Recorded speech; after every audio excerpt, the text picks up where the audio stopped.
कैलाश पर्वत की दिव्य और शांत वादियों में जहां हर क्षण भगवान शिव की उपस्थिति का अनुभव होता है, वहीं उनके द्वार पर सदैव एक अडिग प्रहरी के रूप में नंदी विराजमान रहते हैं। नंदी केवल एक वाहन नहीं, बल्कि भक्ति, निष्ठा और कर्तव्य का जीवंत प्रतीक है। उनकी शांत आंखों में गहराई है और उनकी स्थिरता में ऐसी शक्ति छिपी है जो किसी भी संकट को रोक सकती है। एक दिन कैलाश पर सब कुछ सामान्य था। महादेव गहन ध्यान में लीन थे और माता पार्वती उनके समीप थी। गण अपने कार्यों में व्यस्त थे और नंदी द्वार पर बैठकर हर आने वाली ऊर्जा को महसूस कर रहे थे। तभी अचानक वातावरण में एक विचित्र परिवर्तन होने लगा। ठंडी हवाएं भारी हो गईं और चारों ओर एक अनजानी बेचैनी फैल गई।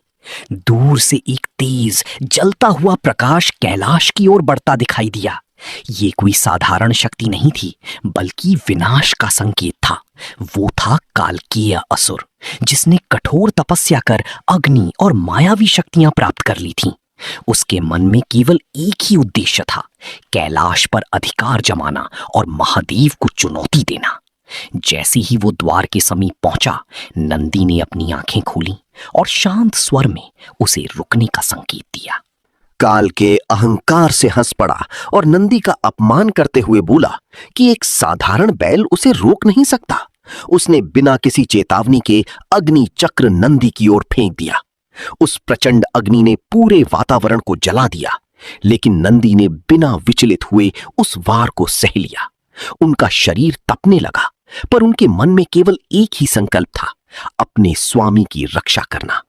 उन्होंने दृढ़ स्वर में कहा कि जब तक वे यहां हैं, कोई भी महादेव की साधना में बाधा नहीं डाल सकता। इसके बाद युद्ध प्रारंभ हो गया। कालकेय ने अपनी मायावी शक्तियों से अनेक भ्रम उत्पन्न किए, जिससे हर दिशा में उसका स्वरूप दिखाई देने लगा। लेकिन नंदी ने अपनी आंखें बंद कर केवल भगवान शिव का स्मरण किया। उनकी भक्ति इतनी गहरी थी कि वे असली और नकली में अंतर कर सके। उन्होंने अपने खुरों से भूमि पर प्रहार किया, जिससे एक दिव्य कंपन उत्पन्न हुआ और सारे भ्रम टूट गए। अब कालकेय का वास्तविक रूप सामने था। क्रोधित होकर कालकेय ने अपनी सबसे शक्तिशाली शक्ति अग्नि वज्र का प्रयोग किया। वो प्रहार इतना भयानक था कि पूरी कैलाश नगरी कांप उठी। नंदी उस आघात से भूमि पर गिर पड़े और गंभीर रूप से घायल हो गए। गण भयभीत हो उठे और वातावरण में चिंता फैल गई, लेकिन नंदी ने हार नहीं मानी। उन्होंने कठिनाई से उठते हुए कहा कि वे गिर सकते हैं, लेकिन अपने कर्तव्य से पीछे नहीं हटेंगे। इसी क्षण भगवान शिव की ध्यानावस्था भंग हुई। उनकी आंखें खुली और उनका तेज पूरे ब्रह्मांड में फैल गया। वे उठे और उनके हाथ में त्रिशूल प्रकट हो गया। काल के भय से कांपने लगा, क्योंकि अब स्वयं महादेव उसके सामने थे। लेकिन तभी नंदी ने अपने घायल शरीर के बावजूद आगे बढ़कर महादेव से विनती की कि ये उनकी परीक्षा है और उन्हें इसे पूरा करने का अवसर दिया जाए। महादेव नंदी की भक्ति और साहस को देखकर ठहर गए। ये केवल एक युद्ध नहीं था, बल्कि सच्ची भक्ति की कसौटी थी। नंदी ने अपनी शेष शक्ति एकत्रित की और कालकेय पर अंतिम प्रहार करने के लिए आगे बढ़े। दोनों के बीच भयंकर टक्कर हुई और एक तेज प्रकाश चारों ओर फैल गया। कुछ क्षणों के बाद जब सब शांत हुआ, तो कालकेय पराजित होकर भूमि पर पड़ा था और उसकी सारी शक्तियां नष्ट हो चुकी थीं। नंदी यद्यपि घायल थे, फिर भी अडिग खड़े थे।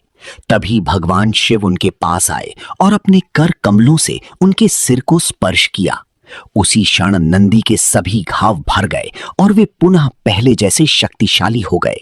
महादेव ने प्रसन्न होकर कहा कि नंदी ने सिद्ध कर दिया है कि सच्ची भक्ति केवल शब्दों में नहीं, बल्कि साहस, त्याग और अटूट विश्वास में होती है।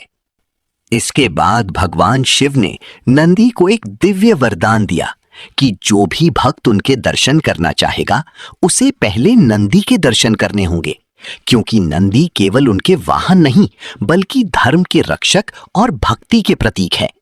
उस दिन के बाद से कैलाश पर नंदी की महिमा और भी बढ़ गई और हर भक्त ये समझ गया कि महादेव तक पहुंचने का मार्ग नंदी की भक्ति से होकर ही जाता है। इस प्रकार नंदी की ये अग्नि परीक्षा केवल एक युद्ध नहीं थी, बल्कि भक्ति की शक्ति का प्रमाण थी, जिसने ये सिद्ध कर दिया कि सच्चा भक्त अपने प्रभु के लिए हर कष्ट सहने को तैयार रहता है। जय महादेव, जय नंदी महाराज।